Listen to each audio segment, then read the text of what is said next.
What's up, Laura? Are you taking in the ID checks, walls, fencing, ID checks? So They're racist. keeping out the barbarians. It's so racist, but they couldn't keep me out. I'm here, and this is probably the most boring scene I've ever seen in my entire life. So excited. Compared this to Milwaukee, everyone was excited. It was fun. This place is dead.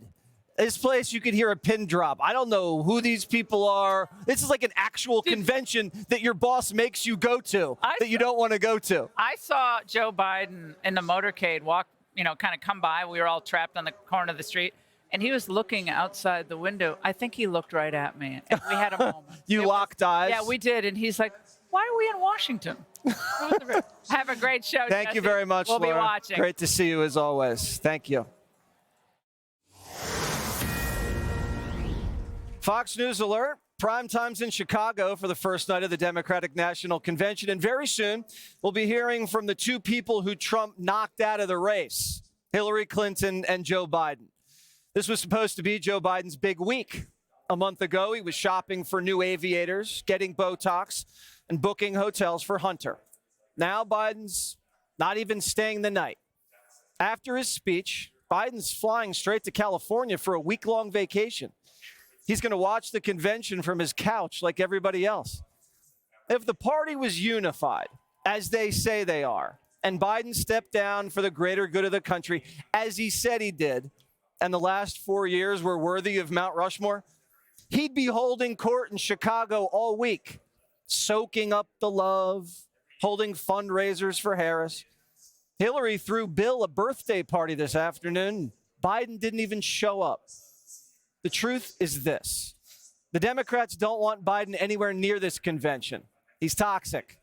And they don't want him standing on stage with Kamala. That's not going to help her at all. And Biden doesn't even want to be here. He's humiliated. And they're isolating him like he has the Rona. Trump was shot in the head 48 hours before the RNC, and he showed up every day with a bandage on his ear. Biden was stabbed in the back, forced to speak on Monday night as far away from Kamala as possible, and now he's evacuating quicker than Afghanistan. Biden hates Barack. Michelle hates Biden. Biden hates Pelosi. And the Clintons hate them all. It's so fake. They're going to shower Biden with love before they tell him to hit the showers. Tonight will be a night that we can really celebrate Joe Biden. And Joe Biden is the guy that we need to celebrate tonight. And I think tonight will be a lot of fun because there's going to be a lot of love in this arena behind me for Joe Biden. It's deep gratitude that we're all going to show because under Joe Biden's leadership, our children will feed their families with jobs he created. They'll drive on roads that he built. We are going to blow the roof off of the United Center in terms of the praise for Joe Biden. You all know this. I love Joe Biden. They don't love Biden. They love that he left. The speech, the second it's over, you're going to hear a sigh of relief. It's like when you're with your girlfriend and you see your ex and you're forced to be nice and normal until she leaves and then you need a drink. That's the Chicago Convention Center. And don't buy the joy around Kamala either. They could have replaced Biden with anybody and the Democrats would have celebrated. Pete Buttigieg is your nominee. Yay, he shatters. Gretchen Whitmer. Woohoo, big Gretch, let's go. Democrats just fill in the blank. Party's not about new ideas and listening to voters. This party's about power. How to grab it, how to cling to it. Democrats released their party platform for 2024. They didn't even bother to proofread it. Biden's second term is mentioned 19 times. They threw him out so fast, they don't even care whose second term it is. The Obamas will run it anyway. If you want to know where Democrats' priorities are, just read the first page of the document. They apologize to indigenous people for holding the convention on stolen land. They're sorry, but they're staying. That makes this theme, this week's DNC, stolen land, stolen valor, and stolen nomination. Nancy Pelosi, the ringleader of the coup, says they didn't steal anything. You know, there are some critics who say that this was a coup. They say that Kamala Harris didn't get any votes in the primary, even though she was on the ticket. She wasn't the head of the ticket, and that it's anti-democratic for this to happen. What do you say to those critics? Well, I think that that's stupid. I think it's really stupid. Why is that? Yeah, that's really stupid. He decides not to run. She puts her name out there. Anybody else could have put their name out there too. They didn't. The president endorsed her. That was a big boost, of course. But the word coup, unless they don't know what that word means, it's really a dumb statement for them to make. Are we never going to hear from Joe Biden again? Is he going to stay in California for the rest of his term and throw rocks through Nancy's windows? Oh, listen, nobody wants to have a fight with Nancy Pelosi at this time because we're a united party and we're going to be moving forward. The Democrats are like, Nancy, we don't want any trouble. Just put the knife down. Joe Biden was asked about the coup today. He said he couldn't hear.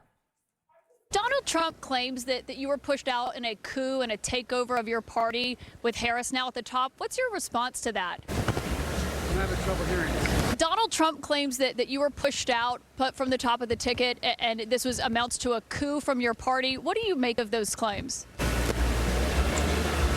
Stability is still a question. His what?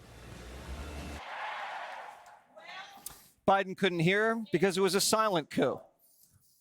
Biden's friends tell Axios the president is still stunned and pissed about the way he was pushed out of his re-election race. He's not being fooled by the patronizing praise by public officials who were just knifing him just last month. Even Biden knows he doesn't belong on Mount Rushmore. It's gotten so bad, Biden world and Obama world are almost coming to blows. Axios reports that one of Obama's top White House officials ran into one of Biden's Morning Joe hosts. Isn't it great that the effing guy finally figured out he had to quit? The Morning Joe guy responded, "What guy?" "Joe Biden," Obama's official said. The Morning Joe guy shot back, "You know something? F you and F all your friends with their anonymous quotes in the papers." Biden apparently got a huge laugh when he heard about it. Biden's inner circle is astonished at how quickly the media that forced him out turned Kamala into a glamorous star. Biden and his aides always felt that Harris wasn't up to beating Trump and she wasn't ready for prime time. They had doubts about her governing chops and reliability. Biden's right-hand man told the New York Times they wanted Kamala to be successful, but couldn't find the path to do it. This might be the only thing the Bidens and Obamas agree on. Kamala doesn't have what it takes. This is still a very competitive race. If the election were today, I'm not sure who would win. And I think it may well be President Trump because it's an electoral college fight. So if the Bidens and the Obamas don't think Kamala can win, what do the voters think? Don Lemon has been going to blue cities asking about Kamala. Here he is in Cincinnati. Cleveland is lit. How y'all feeling about the election? Kamala Harris all day long. I'm going for Trump. I'm excited for Kamala Harris and Tim Walz. I think Trump's going to win. I feel like it's leaning towards Trump for sure. Trump or Kamala Harris? Donald Trump. I don't vote. Have to go Trump, man. Yeah. I have to. Yeah, Trump. I got to go Trump. Kamala Harris. Kamala Harris. I'm running for Trump, so. I'm supporting Trump. Kamala is doing a great job. Kamala. But I'm probably not going to vote. It's like they just pushed her in. Now I vote more for what fits me better as a person rather than voting for the black person. I would vote for Trump. Gas wasn't this high when Trump was our president. Food wasn't this high. I'm going for Trump. Don Lemon got fired and turned into Johnny, which works for me. I'll play his interviews and we don't have to pay him. And if half of Cincinnati's for Trump, it's a landslide. Click here to subscribe to the Fox News YouTube page to catch our hottest interviews and most compelling analysis. You won't get it anywhere else.